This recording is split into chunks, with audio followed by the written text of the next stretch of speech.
大家好，我是彩虹。家里有花生就能做的花生酥，吃一口满满的花生，越嚼越香，做法还特别简单。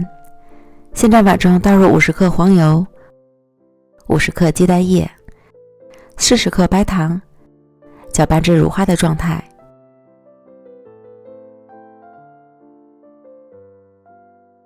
再加入150克低筋面粉、1克小苏打、70克熟的花生仁，混合均匀。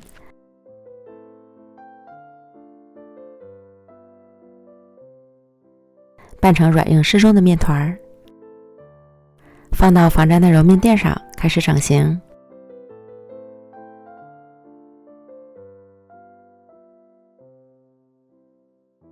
借助擀面杖和刮板整理成厚度约1.5厘米的长方形，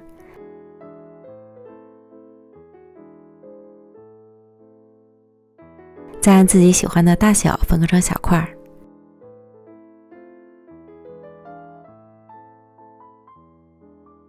依次摆入到烤盘中。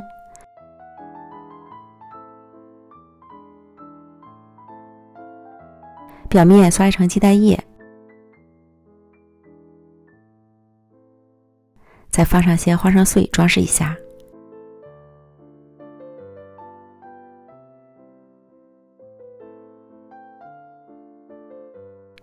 送进预热好的烤箱，上下火170度，烤25分钟。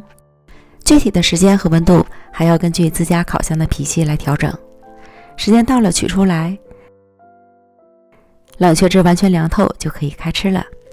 简单美味的花生酥，轻轻一碰就掉渣，包含了满满的花生仁，吃一口真是满嘴香，越吃越想吃。糖量我也减到了最低，所以吃起来是微甜的。